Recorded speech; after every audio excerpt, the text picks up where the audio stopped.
Tapteng Sibolga, banjir gelondongan dikala sungai jujur mengungkap kebohongan.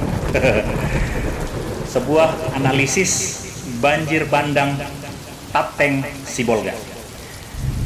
Banjir bandang boleh datang dari langit, tapi gelondongan kayu tidak pernah jatuh dari awan. Begitu kan, Bang Masinton Pasaribu, Bupati Tapteng? Hujan deras bisa membawa air, tapi tidak mungkin membawa batang kayu sebesar tiang listrik kalau tidak ada yang memotongnya. Masuk akal kan? Belum lagi lubang-lubang tambang liar tanpa izin yang selalu mulus menembus perut gunung di Tukka, hingga air bingung mencari tempat berlindung. Akhirnya ia berangkat langsung menyapa manusia yang tak tahu kabar apa-apa. Di saat pemerintah setempat banyak yang pura-pura bingung, padahal penggalian demi penggalian berlangsung di depan batang hidung. Hutan lindung pun memberi kabar kalau ia sedang berkabung dan memberi air langit yang turun untuk dikirim langsung, hingga si Haporas pun tak mampu membendung. Jadi, mari kita bicara yang sebenarnya. Bukan naskah dongeng konferensi pers ala pemerintah. Lalu apa yang terjadi di hulu sungai Sihaporas hingga gelondongan hanyut? Apa? Hujan yang menebang pohon? Atau angin yang menggergaji batang?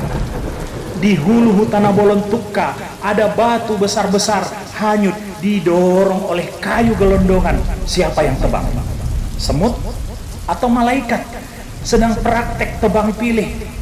Di hulu sungai Pinang Sori menghanyutkan gelondongan.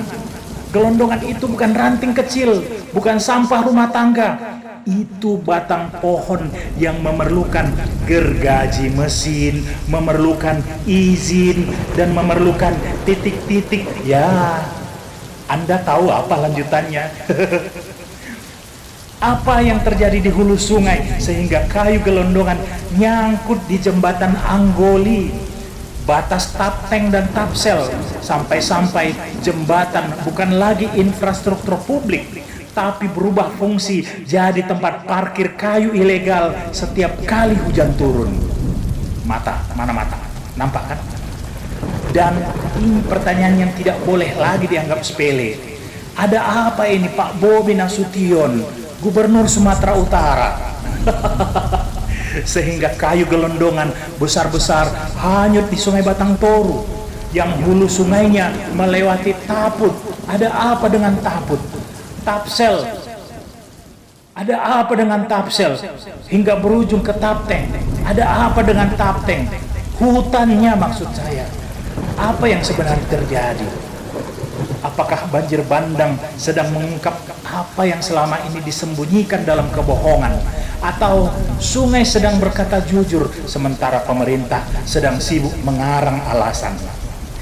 Karena wajar kalau air meluap, tapi tidak wajar kalau hulu sungai berubah jadi jalur distribusi kayu ilegal. Tidak wajar kalau batang pohon seukuran pelukan manusia bisa hanyut seperti sampah plastik.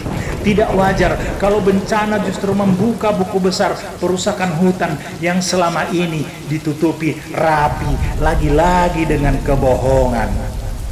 Lucu ya, setiap kali banjir pemerintah menyalahkan cuaca ekstrim.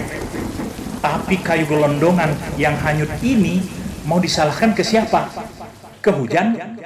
Ke badai? Ke Tuhan? Tuhan pula mau kalian salahkan. Ini bukan bencana alam, ini bocornya skandal kebijakan, ini kegagalan pengawasan, ini rapot merah penegakan hukum, atau ini kebrengsekan pemerintah. Karena hulu yang gundul bukan terjadi dalam waktu semalam, sungai yang penuh gelondongan bukan terjadi tiba-tiba. Dan banjir bandang kali ini seperti berkata, selama ini kalian tutup mata, sekarang lihatlah sendiri apa yang kalian biarkan terjadi. Sibolga Tapteng tidak hanya kebanjiran air, tapi kebanjiran bukti pemerintah yang abai. Dan jika gelondongan sebesar itu bisa hanyut, maka sejujurnya yang hanyut bukan cuma pohon, tapi wibawa pemerintah.